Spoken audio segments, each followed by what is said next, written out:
Bonjour à tous, j'espère que vous allez tous bien. Aujourd'hui, je m'excuse parce que j'ai pas fait de vidéo dernièrement. Comme vous voyez, ma voix, j'ai perdu ma voix, comme d'habitude. En été, je perds ma voix, j'ai un problème avec le soleil. Donc, je vais vous présenter aujourd'hui une petite explication ou une idée générale sur l'examen. Donc l'examen dès le début du S1 jusqu'à la fin, jusqu'à l'obtention de votre diplôme. Donc pour bien sûr comment ne pas avoir de rattrapage, comment réussir à l'examen, comment ne pas vraiment avoir que des 10, valider qu'avec 10 sans ces semestres. Donc, il faut valider avec une bonne mention ou bien au moins avec 12, 13, comme ça. D'accord? Ou bien la moindre des choses, 11. Quand vous ne faites rien, par exemple, quand vous n'avez pas le temps, si vous travaillez, si vous n'avez pas le temps pour aller à la faculté, je vais vous dire comment vous allez faire parce que j'étais dans la même situation. Je travaillais et en même temps je partais plutôt je partais pas donc je partais qu'à quelques fois parce que je pouvais pas vraiment partir tout le temps parce que j'enseignais. Donc tout d'abord, pour réussir votre diplôme, vous devez être à jour. Même si vous partez pas à la fac, restez à jour. Restez à jour. Ça veut dire, vous devez vous connecter. Par exemple, vous restez à jour avec les autres groupes sur WhatsApp. Donc, par exemple, si vous êtes en S1, S2, S3, S4, S5, S6, là où vous êtes, vous devez plutôt rester dans le groupe, avoir les nouvelles de chaque groupe. Donc, ce qu'ils font chaque jour, les cours qu'ils font, etc. Donc, si vous faites par exemple la littérature, plutôt les études françaises et que vous êtes en S1, c'est pas la peine de vous présenter à la faculté si par exemple vous avez un niveau plus ou moins euh, plutôt fort quoi. Disons que vous êtes par exemple professeur de français ou vous êtes par exemple économiste ou bon vous maîtrisez la langue française, vous avez une bonne base, c'est pas la peine en S1, S1 c'est vraiment très facile. À part la phonétique, vous devez assister là, les matières pratiques, vous devez assister, d'accord? Sinon, les autres matières, vous devez juste avoir une idée. Vous devez rester, comme je vous ai dit, au groupe, connaître les nouveautés, quoi, de chaque matière. Donc la présence n'est pas vraiment obligatoire pour avoir sa licence en études françaises. Et bien sûr, je vous parle à partir de mon expérience. Je ne dis pas ça comme ça bêtement. D'accord. Donc, deuxièmement, vous devez, donc je vous ai dit que vous devez être à jour. Et deuxièmement, vous devez faire quoi? Vous devez rester en contact avec quelqu'un de confiance. Euh, Comme je viens de vous dire, restez dans un groupe sur WhatsApp, mais restez en contact avec quelqu'un que vous connaissez bien, qui vous dit tout ce qui se passe avec vos professeurs. Si par exemple il y a un contrôle ou quelque chose comme ça à l'imprévu, vous partez, d'accord? Vous devez partir, comme ça vous allez prévenir votre directeur pour partir, bien sûr. Comment, bien sûr, avoir une bonne base pour analyser. Donc, par exemple, au premier semestre, vous n'allez pas avoir de problème parce que on va pas faire l'analyse. Premier semestre, c'est juste, c'est juste comme ça, théorique quoi. Euh, Par exemple, des exercices, c'est pas vraiment l'analyse.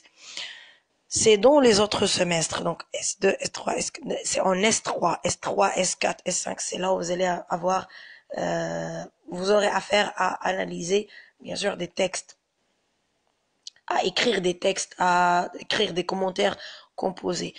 Si vous n'avez pas encore visité ma playlist d'études françaises, je vous conseille de la visiter. Visitez mes playlists, vous allez voir plein de vidéos là-bas. Évidemment, ma playlist d'études françaises qui va vous servir. Vous devez lire pour bien sûr bien analyser. Vous devez lire. La lecture est vraiment très importante.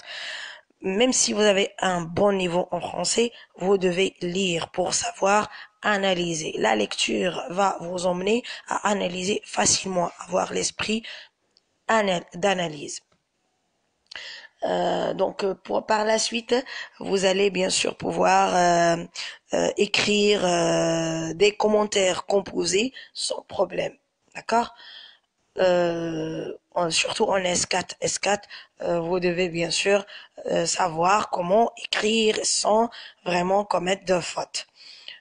Vous n'allez pas commettre de fautes d'orthographe et des fautes de grammaire alors que vous êtes en train de faire les études françaises et surtout en deuxième année et troisième année.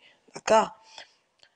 Euh, il y a des matières qui sont un peu difficiles comme la traduction. Je vous ai déjà posé une vidéo sur la traduction. S'il vous plaît, abonnez-vous à ma chaîne, encouragez-moi pour que je puisse plutôt poser d'autres vidéos, publier d'autres vidéos et pour que je puisse faire beaucoup plus d'efforts pour vous poser d'autres vidéos.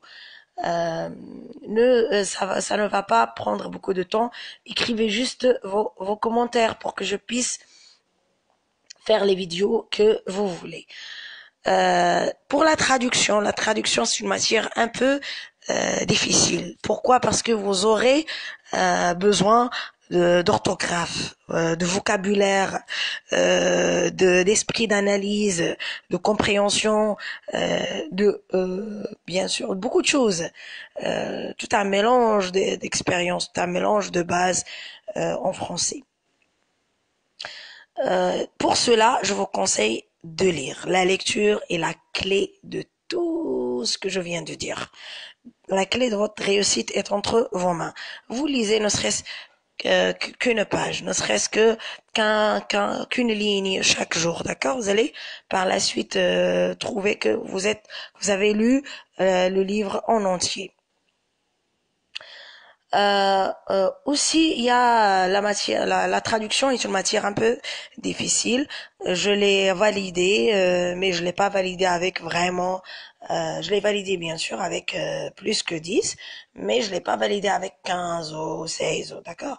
Donc c'était plus que 10, mais je peux pas donner mes notes.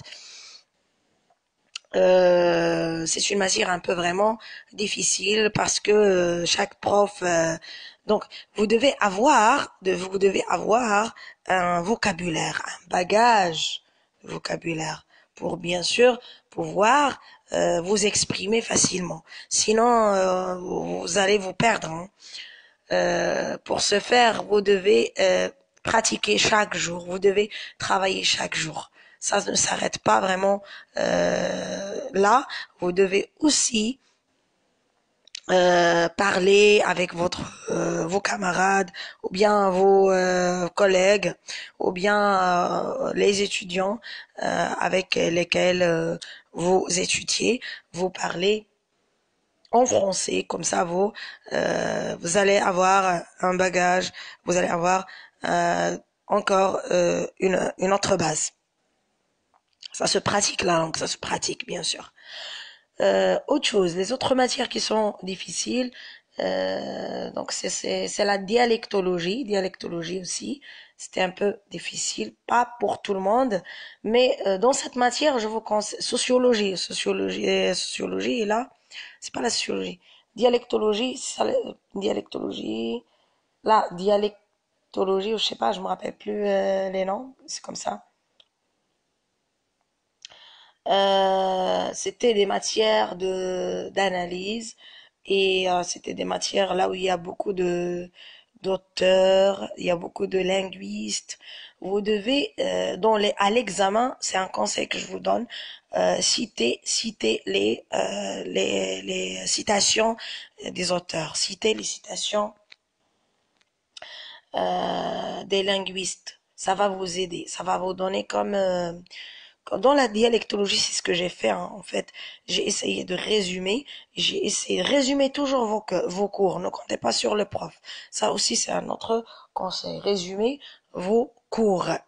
Suivez-moi, s'il vous plaît, et ne pas zapper, parce que des fois, vous allez zapper, vous allez rater ce que je dis. Par exemple, ici, dans la dialectologie, vous devez citer euh, par exemple, quelques citations de quelques linguistes dans votre analyse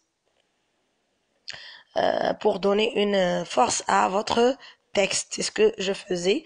Et bien sûr, je validais avec 14 la moindre des choses avec les professeurs les plus difficiles et ceux qui donnent même pas de notes.